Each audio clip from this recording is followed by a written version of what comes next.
నమస్తే welcome to our channel నేను మీ సిరి ఈరోజు మనతో పాటు ఉన్నారు ప్రముఖ సినీ క్రిటిక్ దాసరి విజ్ఞాన్ గారు. నమస్కారం. నమస్తే. సో ఇప్పుడు ఏంటంటే చాలా సినిమాలు అయితే సంక్రాంతి మనకి పండగ ఉంది, సంక్రాంతి పరిలోకి చాలా సినిమాలు రావాలని కోరుకుంటున్నారు. అయితే ఇప్పుడున్న టైంలో ఒక చర్చ అయితే వేదిక మీదకి వచ్చింది. ఏంటంటే ఈగిల్ సినిమా, రవితేజ గారి ఈగిల్ సినిమా తప్పుకుంటున్నట్టయితే ఒక వార్త చర్చనీయాంశం అయింది. సో ప్రతిసారి అంటే మనం లాస్ట్ టైం కూడా చూసాం, వార్తేరు వీరయ్యలో కూడా తను కూడా చిరంజీవి గారితో చేశారు అదే సినిమాలో యాజ్ ఎ బ్రదర్గా. సో ఈసారి కూడా ఉంటుందనుకున్న వాళ్ళ ఫ్యాన్స్కి ఇది ఎలా చూసుకోవాలంటే బ్యాడ్ న్యూస్ అనుకోవాలా, ఇలా ఫ్యాన్స్కి అయితే ఎలా ఉంటుంది?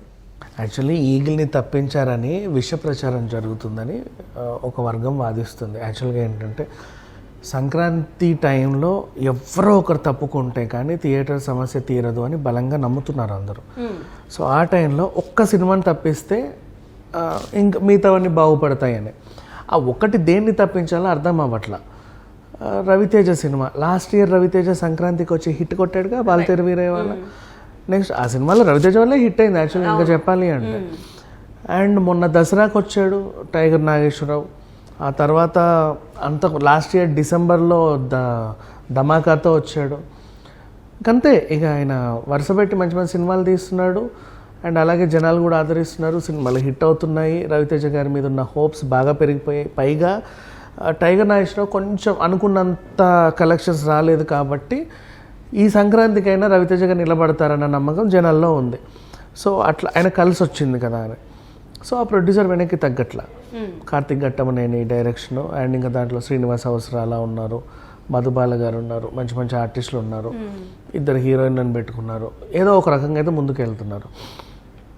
నెక్స్ట్ ఇంకా ఆ పక్కన పెట్టేస్తే ఈగిల్ కనుక తప్పుకుంటే ఆ థియేటర్స్ అన్ని నాసామి రంగకి వెళ్ళే అవకాశం ఉంది. అది నాసామి రంగ అంటే ఇప్పుడు ఆయన కూడా ఈ మధ్యకాలంలో బంగారు రాజు, సోగ్గాడే చిన్ని నాయన ఇట్లాంటి సినిమాలు నాగార్జున గారు చేస్తే జనాలు ఆదరిస్తారు, ఆయనకు కూడా హిట్ అవుతుంది. అది ఏంటో ఫ్యామిలీ టైప్ ఆఫ్ చిత్రాలు ఆయన్ని బాగా ఆదరిస్తూనే ఉంటారు ఎప్పుడు కూడా, అది తెలిసిందే. ఇక వెంకటేష్ సైంధవ్ సినిమా గురించి చెప్పుకుంటే వెంకటేష్ గారికి 75th సినిమా, శైలేష్ కొలను ఆయన హిట్, ఇట్లాంటి సినిమాల డైరెక్టర్, అందరికీ మంచి అంచనాలు ఉన్నాయి. అండ్ వెంకటేష్ గారిని కూడా సంక్రాంతికి చూడాలని ఇంతకుముందు సీతం వాకిట్లో సినిమాలో చెట్టు ఎంత పెద్ద హిట్ అందరికీ తెలుసు. సో సంక్రాంతికి వెంకటేష్ గారిని ఉంచుదాం, వెంకటేష్ వర్సెస్ నాగార్జున వర్సెస్ రవితేజ అంటే పర్వాలేదు ఫైట్. మిగతా వాళ్ళు ఎందుకు వాళ్ళని తప్పిద్దాం వీళ్ళని తప్పిద్దాం అనుకుంటున్నారు. ఆ మిగతా వాళ్ళు తగ్గట్లేదు కాబట్టి పోనీ రవితేజని తప్పిస్తే జనవరి 26కి వస్తాడు కదా అని చెప్పేసి అనుకుంటున్నారు. ఇప్పటివరకు ఏంటంటే దీనికి థియరిటికల్ రైట్స్ ఇంకా అమ్ముడు పోలా. సో అందరు అనుకుంటున్నారు మేబీ ఇది తప్పుకుందేమో, జనవరి 26కి వస్తుందేమో అన్న థాట్లో అందరు ఉన్నారు. కానీ ఆ ట్రైలర్ చూస్తే మాత్రం వీళ్ళు మాత్రం ఖచ్చితంగా సంక్రాంతికే వస్తారని గట్టిగా వినబడుతుంది.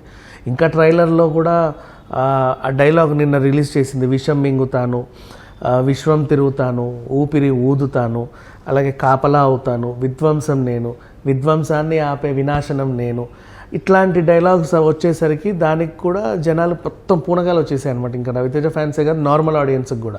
సో ఈసారి ఎలాగైనా హిట్ పక్కా అనే దాంతో వీళ్ళు వెళ్తున్నారు. నాసామి రంగాన్ని తగ్గమనొచ్చు కదా ఎందుకు అని చెప్పేసి జనాలు అంటుంటే నాగార్జున గారు ఆయన్ని తప్పించే అవకాశం లేదు. పైగా అన్నపూర్ణ బ్యానర్ మీద వాళ్ళకి ఓన్గా రిలీజ్ చేసుకున్న థియేటర్స్ ఉన్నాయి, వాళ్ళకి ఇచ్చేవాళ్ళు ఉన్నారు. సో ఇట్లా ఇక ఈ హనుమాన్ వీళ్ళు తగ్గట్లా, ఎవరు తగ్గట్లా. ఇంకా గుంటూరు కారంలో దిల్ రాజు గారిని ఎత్తినేసుకునేసరికి ఇంకా దాన్ని రేంజ్ ఎక్కడికో వెళ్ళిపోయింది. సో ఇట్లా ఇన్ని ఎందుకంటే ఇంకా చెప్పాలంటే సీతం వాకిట్లో దిల్ రాజు గారి సినిమానే, మహేష్ కాంబినేషన్లో దిల్ రాజు అంటే ఇప్పటివరకు అన్నీ సక్సెస్లే, అంటే ఆయనకైతే డబ్బులు వచ్చాయి. సో ఇట్లా చూసుకుంటూ వెళ్తూ ఉండి అండ్ మైక త్రివిక్రమ్ గారి సినిమా ఎవరిని తప్పించాలో ఎవరిని ఒప్పించాలో అర్థం కావట్లేదు. అందరూ కూడా సంక్రాంతికి వీళ్ళు పోస్టర్ రిలీజ్ చేసుకున్నప్పుడే ఇదేంటి ఒకరు వస్తున్నారు అని అందరూ చర్చించుకున్నారు. అప్పుడే వీళ్ళు ఏదో మాట్లాడుకోవాలి. సంక్రాంతి అంటే ప్రతిసారి కనీసం సినిమాలు ఉంటాయి. లాస్ట్ ఇయర్ కూడా వాల్తేరు వీరయ్యకి వాల్తేరు వీరయ్య బడ్జెట్ ఒక 100-150, వీరసింహారెడ్డి 100-150, వారసుడికి 300 కోట్లు పెట్టామని ఆయన చెప్పుకుంటున్నాడు. తెగింపు కూడా 100-150 కోట్లతోనే వచ్చింది. ఆ కళ్యాణం కాబట్టి చిన్న సినిమా 5-4 కోట్లతో వచ్చి ఉంటుంది. ఓవరాల్గా చూసుకుంటే 1000 కోట్లు పడ్డాయి. 1000 కోట్ల వసూళ్ళు తిరిగి తెచ్చుకోవడం ఇండస్ట్రీకి అది ఎంత ఇదనేది చూడాలన్నమాట. సో వెనక్కి తెచ్చుకోవాలి. థియేటర్ రావాలి. కొత్త థియేటర్స్ ఏం లేవు, ఉన్న థియేటర్స్లో షోస్ పెంచుకుంటున్నారు. టికెట్ రేట్లు పెంచుకుంటున్నారు. అయినప్పటికీ కూడా మొదటి 4 రోజులు వచ్చే కలెక్షన్స్ తర్వాత రావట్లేదు. రీసెంట్ ఎగ్జాంపుల్స్ లైక్ యానిమల్స్ అలా మనం చూసాం. మొదటి 4 రోజులు వచ్చే కలెక్షన్లు 100 రోజులు 200 రోజులు రావట్లా, లాంగ్ రన్ అంటే 1 వీక్ తర్వాత కూడా రావట్లా. అసలు సంక్రాంతి మేనియా ఎలా ఉంటుందంటే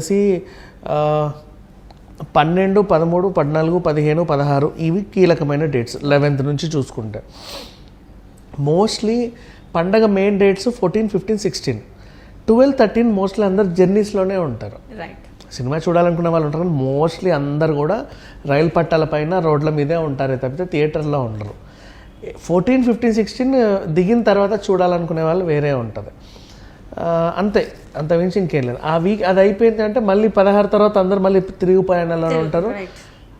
20, 21 అట్లా జనాలు చేరుకున్న తర్వాత ఇక ఎప్పుడు అయిపోయిందిలే సినిమా. 1 వీక్ అవుతుందంటే ఇక నెక్స్ట్ ఓటీటీ కోసమే చూస్తున్నారు తప్ప జనాలు థియేటర్కి వెళ్ళడానికి ఇష్టపడట్లా ఇవాళ రేపు. సో మోస్ట్లీ అదొక ప్రాబ్లం అయిపోయింది. ఇక నెక్స్ట్ 26th అది ఒకవేళ అప్పుడప్పుడు అదృష్టం బాగుంటే లాంగ్ వీకెండ్ ఉంటుంది, లేదు అంటే కూడా ఓ మోస్తారు హాలిడే ఉండి అట్లా తడప ఆడుతుంది. సో ఆ 26కి కనుక ఒక సినిమాని పోస్ట్పోన్ చేసుకుంటే అప్పుడు మీరు ఆ లాభాలన్నీ తీసుకోవచ్చు కదా, మీరే సింగిల్గా వస్తారు కదా అని ఇప్పుడు అంటారు. కానీ ఆ 26 వచ్చే టైంకి అప్పుడు రిలీజ్ అవ్వాల్సిన సినిమాలు కూడా మళ్ళీ బోల్డ్ ఉంటాయి, అన్నీ వస్తాయి. అందులో ఏదైనా కొంచెం పాజిటివ్ టాకులు తెచ్చుకున్నాయంటే ఇక మళ్ళీ థియేటర్లు చీల్చుకోవాల్సిందే, వాళ్ళకి ఎత్తుక్కోవాలి. సో సంక్రాంతి నుంచి తప్పుకునే అవకాశం లేదని చాలామంది వాదిస్తున్నారు. అండ్ సంక్రాంతి రేస్ నుంచి తప్పుకున్నా మళ్ళీ ఓటీటీలో విడుదల కోసం జనాలు చూస్తారు. ఇప్పుడు వీరసింహారెడ్డి ఉంది. లాస్ట్ ఇయర్ సంక్రాంతికి దానికి ఎంత అన్యాయం జరిగిందంటే కొన్ని థియేటర్స్ ఇక ఉన్న థియేటర్స్ అన్ని వాడుకోవాలి కదా. మన రాష్ట్రంలో ఒక 70% థియేటర్స్ బాగుంటే 30% థియేటర్స్ బాలేవు ఇన్ సెన్స్ సౌండ్ అప్పటివే. అదంతా మార్చి మళ్ళీ మొత్తం ఏసీ అదంతా రీకన్స్ట్రక్ట్ చేయాలి, రెనోవేట్ చేయాలంటే ఆ ఓనర్కి 2 నుంచి 5 కోట్ల వరకు బడ్జెట్ అవుతుంది. మళ్ళీ కార్పెట్ మార్చాలి, సీట్లు మార్చాలి, ఇవన్నీ అంటే. సో 5 కోట్లు ఇప్పుడు పెడితే మళ్ళీ ఇంకెన్నేళ్ళకి సంపాదించుకుంటాను నేను, వద్దులే ఏదో నడవని అని అనుకుంటారు. అప్పుడు పెద్ద సినిమాలు రిలీజ్ అయితే అడప పడతాయి, లేకపోతే లేదు. మోస్ట్లీ ఇంకా ఈ ఇంగ్లీష్ డబ్బింగ్ సినిమాలోనో చిల్లా చితిక సినిమాలు ఏవో ఆడిపోతూ ఉంటాయి దాంట్లో. అంతే, ఆ థియేటర్లు అంతే, దాన్ని రెనోవేట్ చేసుకోలేడు. రెనోవేట్ చేయాలి అంటే ఈ ఏషియన్ సినిమాస్ లాంటి వాళ్ళు అప్పుడప్పుడు వస్తారు, పెద్ద వాళ్ళు వచ్చి దాన్ని కొని రెనోవేట్ చేసుకొని దాన్ని మల్టీప్లెక్స్ లాగా మార్చి చేసుకుంటారు, అది వేరే విషయం. మోస్ట్లీ అట్లా అవ్వకుండా అమ్ముకోలేక అలానే బాగు చేసుకోలేక, అమ్మడానికి ఇష్టం ఉండదు వాళ్ళకంటూ కొన్ని చరిత్రలు ఉంటాయి, సెంటిమెంట్లు ఉంటాయి, బాగు చేసుకోవడానికి చిల్లర ఉండవు, ఏదో నడిస్తే నడవని పోతే పోనీ అన్నట్టు వేసేస్తారు. పెద్ద సినిమాలు పడ్డప్పుడు అయితే ఇట్లాంటి థియేటర్లన్నీ వీరసింహారెడ్డికి ఇచ్చారు. వాళ్ళ క్యాలిక్యులేషన్స్ ఏంటంటే వారసుడు ఇది ఫ్యామిలీ సినిమా, ఫ్యామిలీలు వస్తారు కదా, వీరసింహారెడ్డి మాస్ సినిమా, పాన్లు ఉమ్మే వాళ్ళు వస్తారు, తాగే వాళ్ళు వస్తారు, ఫ్యామిలీస్ రారండి అంత ఇదిగా, పిల్లల్ని పట్టుకొని పెద్దల్ని పట్టుకొని ఎవరు రారు అని ఆ థియేటర్లని వీరసింహారెడ్డికి ఇస్తే, అయినప్పటికీ అది హిట్ అయ్యి తర్వాత ఓటీటీలో వచ్చినప్పుడు ఫ్యామిలీస్ అందరు చూసి డిస్నీ ప్లస్ హాట్స్టార్లో 1.5 lakh ప్లస్ యూనిక్ వ్యూస్ వచ్చి అదొక పెద్ద సంచలనం అయిందన్న. అండ్ అబ్రాడ్లో కూడా దానికి చాలా కనెక్షన్స్ వచ్చాయి. అంటే అక్కడ కూడా థియేటర్స్లో వాళ్ళు స్క్రీన్లు చింపేయడం, జై బాలయ్య అని అరవడం, అంటే మ్యాసివ్ హిట్ అని చెప్పుకోవాలి. ఇప్పుడు ఇట్లాంటి థియేటర్స్ అన్ని రవితేజకి అండ్ తేజ సజ్జకి ఇవ్వడానికి వీళ్ళు పూనుకుంటే జనాలు కొంచెం అంటే అప్సెట్ అవుతున్నారు, అంత మించి ఇంకేం. Right, thank you so much. Thank you so much.